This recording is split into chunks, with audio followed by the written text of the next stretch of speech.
She has been a trailblazer for women in law enforcement, and now she's retiring.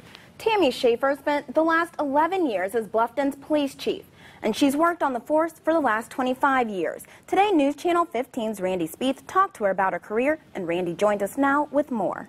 Chief Schaffer tells us she never dreamed of one day being a police chief. Her goal is just to be a good cop. Bluffton Mayor Ted Ellis says he got that and much more.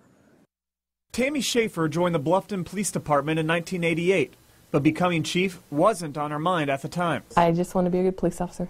That really, truly was it. And I didn't have these aspirations, but I think other people saw something in me. One person who saw her potential was Bluffton Mayor Ted Ellis, who appointed Schaffer to chief in 2003. When Ted asked me to be, I was just thrilled.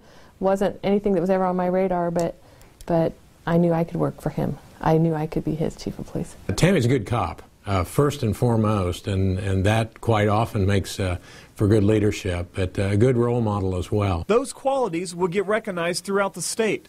Schaffer was appointed by former Governor Mitch Daniels to the state's Law Enforcement Academy Training Board in 2007.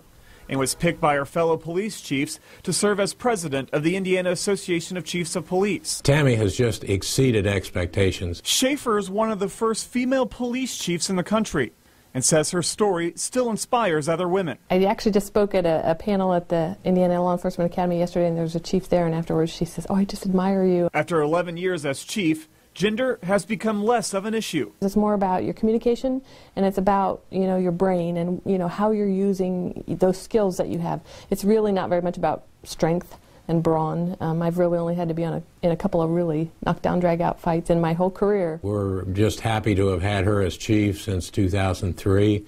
It was a good decision then, and I've never regretted the decision to make her chief. Schaffer will step down on June 2nd. That's when Deputy Chief Nathan Huss will take over as the city's chief. Next up, Schaffer says she wants to travel across Indiana and then other parts of the world. Randy Spieth, News Channel 15.